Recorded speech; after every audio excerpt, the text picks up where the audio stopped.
Welcome 10th standard students. Hope you all are safe by God's grace. We really miss you. I know you must also be missing us, missing the school activities, your friends and whatever connected to our school. Definitely we shall overcome every obstacle which is thrown in front of us, and which soon we shall meet and resume our regular classes. And now today online classes we are starting for 10th standard. So I'll be starting with the prose lesson, first unit, his first flight. Okay. So this lesson tells you about how to face life, how to be courageous and with full of confidence. Okay. Now this lesson, his first flight, that his is a young seagull. Young seagull, through him we are going to portray the two main qualities, that is courage and confidence. Okay. Now actually the seagulls are migrating birds. Migrating birds, you know what is migrating bird? That is a group of birds. You can see sometimes the sky, you see a lot of white kind of birds, a group of birds in V formation. They go and keep flying for long hours, and then they get out in some near any water bodies, that is oceans, seas, lakes, rivers. They get down, then they breed, and then they hatch the eggs, and then after a few days, say 1 or 2 to 3 months, and they fly away. With the whole group flies away. So these are migrating birds. They stay one place for just a few days only, few months only. So this, from there, one small story I will tell you, a very interesting story. So the characters are one young seagull, mother seagull, father seagull, and three chicks. Okay, this are small seagulls. Okay, now this one of the other seagulls, that is the brothers and sisters of that young seagull, where they flew away and they got on, now they are eating on their own. Okay, so they don't depend on the mother now. Now this young seagull, one chick for there, a young seagull, was held up in the ledge. You can see this is called the ledge. Okay, a small space in the mountain. It is surrounded by ocean and only just one small mountain. There, one small ledge. There only the mother seagull had hatched the eggs. So from there, that young seagull does not want to come out. It comes to the end of the ledge. It comes here and it looks at the sea and it's very scared. That fear is overwhelming him. That is not able to open his wings and fly out. So in the meantime, the parents, that is the mother and the father seagull, and the siblings, that is the brothers and sisters, they keep calling out to him, you fly out, come out of that place, come out, and then only then you will be able to eat, otherwise you will starve and die over there. So but this fellow, this young seagull comes, that is it comes to the end and then looks at the sea and goes back again. So he does not have confidence in it, he is very scared. So then after, the mother keeps screeching and screaming at the bird, then come out, how long will be staying there? Though they talk in their language, telling them to come out. But then this fellow never comes out, comes and just peers down and goes back. So it is scared. So what happened now? It is very, very hungry, that is hunger is maddening him. So what happened? He just looks around what he can find. The eggs which he had hatched out, that remaining parts of that eggs, that he used to go nibble with. All that whatever crumbs and tidbits he could eat, he ate, but that was not filling, isn't it? So he looks down that ledge and to see his brothers and sisters going down the sea, getting the fish, tearing it apart and eating in front of him, and then mockingly eating in front of him. So he was so hungry and he was looking at them, oh my God, if I could get one bit of that morsel, I will be very happy. And he was expecting his mother anytime to come and feed him, but his mother did not come. He said if she had come and give him, what will happen? He will not come out, of that place and not fly out, because they have got a particular, that is one small, or that is one very limited time they will be in one place. They have to fly away with the full flock. Okay. So she kept on calling to the young bird, but it didn't come out. Then finally what happened? His mother got of an idea. What she did is, she took a fish, she swooped down to the sea, took a fish in a beak, and then she came very close to the ledge. She just flew past the ledge. So what this young seagull thought, finally my mother is bringing me food. So he was so happy. And then what happened? She came near the ledge, came very close to the ledge, and then what happened? This young seagull about to give him, then she just flies past him. So this fellow, what happened? He just dives in. That is from the ledge, he dives in to catch hold of the fish, because he was so hungry. So he did not know what happened. Then finally, where he was, he was in the mid air. He came out of the ledge and he was in the mid air. Then afterwards only he realized that he is able to fly. His wings were fully stretched out and he was feeling the wind go into his wings, and he was really, so then he realized that I am flying, oh God, how I am able to fly. And then he had no fear. Then he kept on swooping up and down. He was making whirls and twirling around, and he went down, swooping down the river, that is the sea, touching his feathers onto the sea and holding on to fish and started eating. So this was a real experience he felt. So this is life, he said, this is life. I am able to fly, I am able to fly, I am able to get my own food. And then looking at all this, his brothers, parents, the mother bird and the father bird really applauded him and praised him and said, finally you are able to fly. And they then after some time they all flew away, because they are migrating birds, I told you, they flew away to their next destination. This is the story of his first flight. And another one thing I want to tell you, this is the first story which has been given to you as a prose lesson, and is given a very good that is message, moral message, saying courage and confidence. You should believe in yourself that you can do, nothing is impossible, everything is possible. That is, that kind of a positive outlook you must have. So this lesson is a very nice lesson to start with. Now next same unit 1, I will be taking the poem. Name of the poem is Life by Henry Van Dyke. Okay. Now this is a memorita poem. You have to learn, the full poem is for memory. So now this poem, first introduction to this poem is Henry Van Dyke tells about his own experience about life. Okay, how you should live your life. So before that I will tell you, this is a sonnet. This poem is a sonnet. What is a sonnet? Sonnet is a song, a lyrical song which has got lyrics. Actually this poem is sung. It is like a song, it has to be sung. Okay. So then this poem has got 14 lines. In that, first 8 lines is known as octave, O-C-T-A-V-E, octave. Okay, first 8 lines are known as octave, 8 lines, and the next 6 lines are known as sestate. Sestate, okay, sestate, 8 and 6 lines. Okay, this is the introduction I have given about this, and later I will tell you about the figure of speech and then whatever all the poetic devices. Alright. Now first I will take the poem. Let me but live my life from year to year, with forward face and unreluctant soul, not hurrying to nor turning from the goal, not mourning for the things that disappear, in the dim past now holding back in fear from what the future veils, but with a whole and happy heart that pays its toll to youth and age and travels on with cheer. Now the first 8 lines, what is he saying is that is you should live life to the fullest, that is to look forward, don't look back. Whatever has happened in the past is past, don't have to worry about that, just learn from the mistakes, but you should go on with life. There should be no break. To hesitate, that is unreluctant soul. What is the meaning of that? Hesitate, that is you are going on, that is you are taking it very slow, hesitating, don't hesitate at all. Go on, take your life each one day take it. Don't think about your future also, don't think about your past, and also don't be afraid of the future. What they saying, there is one word given there. From what that is no holding back in fear from what the future veils. Future veils means, can we see the future?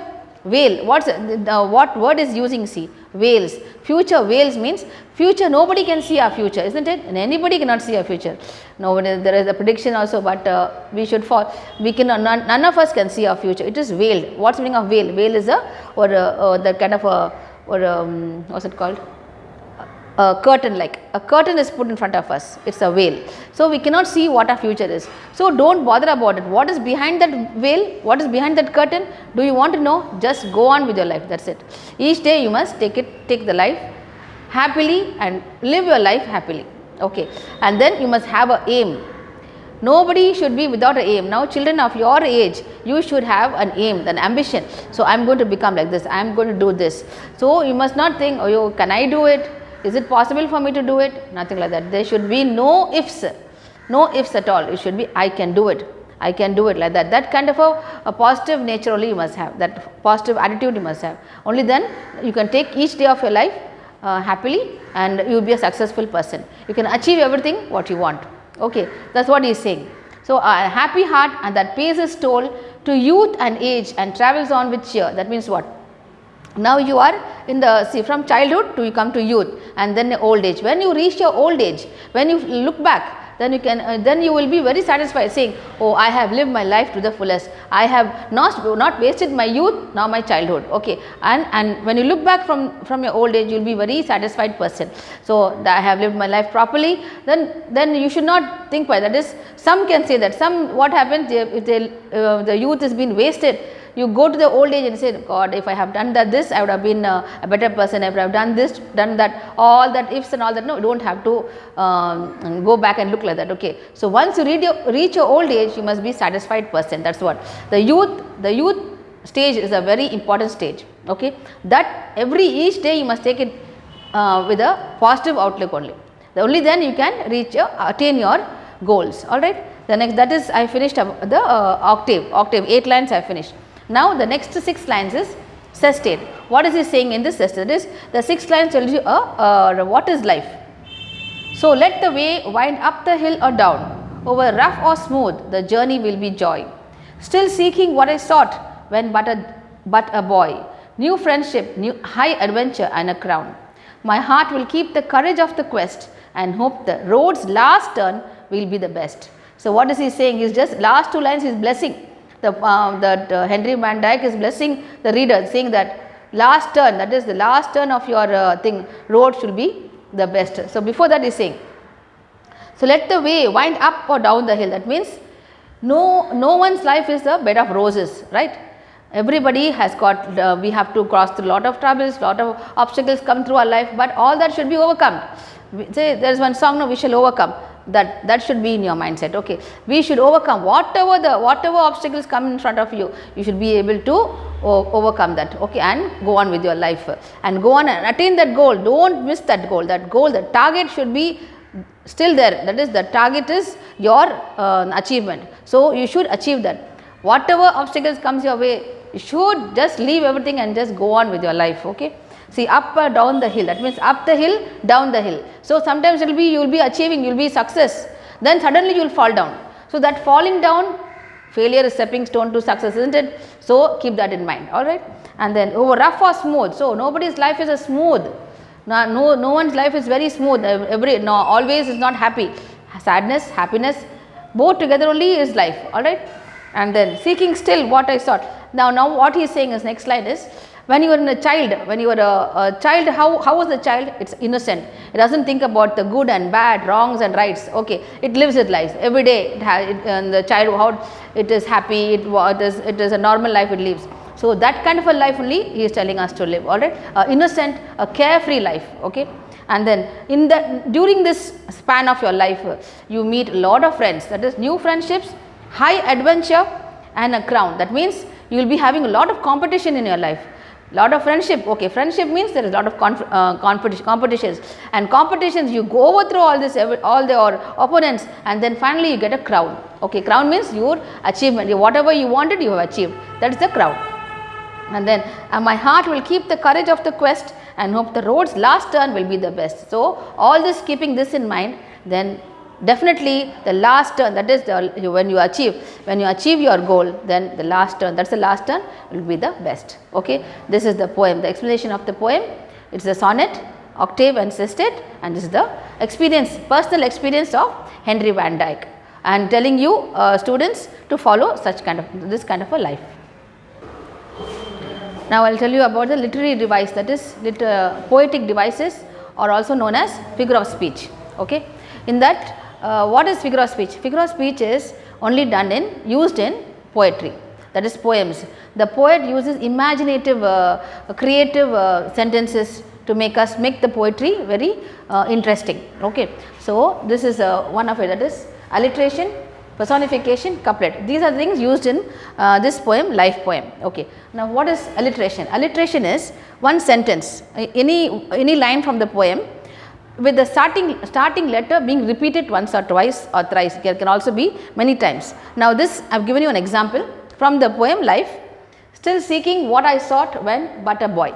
Okay. In this pick out the alliteration. If the question is asked, pick out the alliteration. What should you do is, see there, S is repeated, still, S seeking is repeated, sought, S. So, these letters so many times, thrice it has been repeated. So, the first one we write is S is alliterated word. Now, next anything else is repeated, just look at the line, then you can see W is repeated, what and when. So, this also is alliterated. So, this and this. So, these two words are repeated. Then when you write in the exam, when a test when you are writing, you must write the words also. S you write still, seeking, sought, and then W, what, when. That is only is alliteration. Okay. Next one is personification. Personification is very often used by the poet, because in a poet can give life to anything. It can give life to a tree, it can give life to, it can talk to a tree, it makes a tree talk to them, talk to the thing, the poet, and then you can moon, sun, like that, everything, whatever the poet feels like, it gives life to that object and make it talk. Okay. So, that is called, that is giving personification, that is a personification, alright. Now, here in this poem, so let the way wind up the hill or down. Okay. Now, the way, that is, way means the life, the way of life, that is life, how it will be, our life is, it is compared to our life. Let the way is compared to a person's life. Okay. The life is compared to how it is, it winds up the hill or down, that is our life can be with lot of ups and downs. Okay, with lot of ups and downs, that is what it is. So, let the way wind up the hill or down. So, this is compared to, way is compared to life. Okay, got that now? So, this is personifying. The way is what? It is a non-living thing, just a way. So, that way is personified to life. Okay, got that now? This is over. So, this is the only line which is personification in this poem. Next one is couplet. What is a couplet? Couplet is two things, that is my last two lines of the poem. My heart will keep the courage of the quest and hope the road's last turn will be the best. So, quest, best. So, it is two lines have been repeated. Okay, both rhyming scheme, the same rhyming words. Okay. So, this is known as couplet. There are two things in two parts. That is one is with forward face and unreluctant soul, not hurrying to, not turning from the goal. So, these two words. So, goal, soul, quest, best. So, these are the only 4 lines, that is 2 lines are couplets in this poem. Next we come to what is rhyming scheme. Rhyming scheme and then rhyming words. So, now 4 lines are given to you. The first 4 lines of the poem you take. First, let me but leave that first 4 lines. Always when they are asking for rhyming scheme, you must only look for the last word of the sentence, not in between. You must only look for the word end of the sentence. Okay. So, here it is year, soul, goal, disappear. Okay. Now, what should you do is, now you take this, and the first one year we take it as A. Okay. Here we take it, year and soul does not rhyme. So, we take it as B. Now, soul and goal, is it rhyming together? Yes, it is rhyming. So, B, we took this as B. Now, again this also as B. Now, soul, goal, appear. Does goal and appear are rhyme? No, does not rhyme. So, it rhymes with year. Year, disappear, sounds the same, isn't it? So, we take what alphabet you put here, same alphabet you put here. And always remember, rhyming scheme we only take small alphabets, okay, A, B, C, D, E, like that, it goes on. Okay, so, we only take small, not capital letters, only small letters. So, year A, soul, goal, B, B, year and disappear A. So, this answer is A, B, B, A is the answer. When the question is asked in the test, pick out the rhyming scheme. So, this is the what you must write, this is what you must write, okay, this is the answer. Next one, rhyming words. Now, again same thing only, rhyming words. Pick out the rhyming words from the 4 lines given to you, means what rhymes here? Year, disappear. Now, you must write it in hyphenated word. Year, hyphen, disappear, soul, hyphen, goal. Okay. So, these are the thing words, rhyming words. That is all this is. Rhyming scheme, rhyming words, and the figure of speech. Figure of speech, another one, what is the poetic line, sorry, poetic device. Poetic device or figure of speech is the same. In this poem, we have got alliteration, personification and couplet. That is it. Okay, unit 1 book back exercise. We are going to study about active passive voice. Okay. Now this is active passive voice. The first formula of active passive voice is subject, verb, object. It will be given as in active voice. It is subject, verb, object. When you are changing to passive voice, we take it as object comes this side, subject goes this side. Okay. So object, verb, subject, it changes, interchanges. All right. So this is it. Now the verb part only is very important. Verb, how we are going to change is very, very important. So that we have got this is the grammar we have to follow. Okay. So verb part. Another one thing is when the subject is brought to this side, to the object side, we use a new word called by. Okay. New word what you are adding is by. Okay. So subject when you are bringing it this side, we use a new word by. Okay. So this formula is very important. First you must know this. Okay. So next, now we are changing. Now we have come to the detailed part of it, the verb. I told you the verb, what the verb change, how the verb changes. Okay. Now here in this active passive voice, when I am changing to passive voice, these are the types of tenses we have to follow. First one is present tense, then past tense, present continuous tense, past continuous tense, future tense, and then finally it is perfect tense. Okay. Now I am not going to take fully, I will take part of it. First one I will take. Now another one part is now verb. When you are changing the verb, that is when the object comes here and subject goes this side, the verb will change into participle. Okay. For example, I have given you, as I am taking the example, you will understand. See this. This only is important. This verb will change into this. Verb will change into participle. All right. Now here see this present tense. I am giving example. Raju makes kites. Okay. One more thing is singular plural. In present tense, singular is, plural is are. Same thing past tense, singular is was and plural you have to take verb changes in front of the verb you have to change as were. Okay. Now you listen. Raju makes kites. Okay. Raju makes kites is present tense. Now we separate it. Now this is subject, this is the verb and this is the object. All right. Subject, verb and object. Now we interchange. Use this formula, we interchange. Now this has to come here. Now O-V-S. All right. Now kites have to come here. Kites. Now kites is what? Is it singular or plural? It is plural. So plural what do we use? Present tense. Now see this. Makes is present tense. Makes is, first you must see this only. What the verb is. What kind of a verb is this? Is it past tense, present tense, continuous tense or perfect tense or future tense? That is most important. First you must note this. So this is present tense. So makes is present tense. So what you must do when I am bringing this here? Kites. Kites is plural. So plural what we use? Are. So kites are. Now this becomes what? I told you participle. Makes become participle. What is the participle for make is made. Are made. Now the new word what you are going to use? Subject, when you bring the subject to this part, this side, what is the new word we use? By. So we use by Raju. That's all. Hope you understood this. Now see the object is here, the subject is the same thing, verb is the same, but how should you use it? The verb will change into participle and if it is a plural we use er. In case it is only kite, if the kite there is no s here, s is it's a singular. So what will you use? We will use is. Kite is made by Raju. Now here the example it is given as kites. So when the kites are given, then what should you use? You use a plural. Kites are made by Raju. New word what you are using is by. When you are giving the making the subject to come this side, we use a new word that is by. Okay. The same thing is in the past tense also. Past tense, see the Raju made kites. Subject, verb, object. Now change it. Kites. Now what is the plural for past tense? It is were. Where participle of made is made only, by new word is by Raju. Got this now? See, kites were made by Raju. O-V-S. That's all. Hope you understood this. Present tense and past tense I finished. Okay. Hope you understand. And now I am going to take composition. Unit 1 book back composition, advertisement. Okay. Advertisement. What is advertisement? This is carries 5 marks, remember. So exam I want you to attend this, very easy, very simple also. Advertisement. Now what are the rules for the advertisement? So first one is we have to put a outline. You can make it any shape. It can star shape, round, circle, triangle, rectangle, anything, but they should have an outline. Okay. That outline carries 1 mark. Next step is what?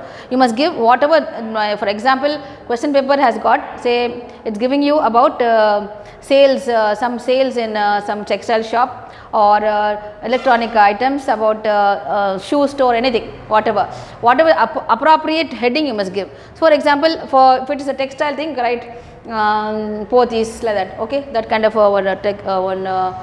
can give a heading. For heading carries 1 mark. And the next is contact address. That is, if now giving this advertisement, who you should contact. Now, after people who see this advertisement, they should contact you, isn't it? There is offers given. So, for that, contact address should be given here. Okay. Email ID also can be given. Contact address and email ID, phone number. And next is how attractive you are making that advertisement. Then only people looking at that in the newspaper, they are putting an advertisement, mean, oh, this is very nice, oh, very attractive. So, then we can go to that shop and buy. So, that kind of attitude you must attract the buyer, that is the customer you must attract. So, that kind of so attractive you must make the advertisement. So, give appropriate drawings. Now, when you are going to give shoes, so different types of shoes. Okay, so they can say shoes or that is dressing, suitings, whatever that is. So, then can also be mobile phones. Okay, now must give appropriate slogans. So, buy one get one free, hurry, offer, limited stock available, that kind of. Then 50% off, combo offer, buy one get one free. So, all that is there. So, this is the thing. So, each part carries marks. Heading 1 mark, outline 1 mark, drawings, slogans, and then contact address, altogether 5 marks. So, this is it. This is composition part. Okay. Hope you all understood, and please buy your textbooks as soon as possible. Only then we can continue the make the teaching very smooth. All right. Thank you very much.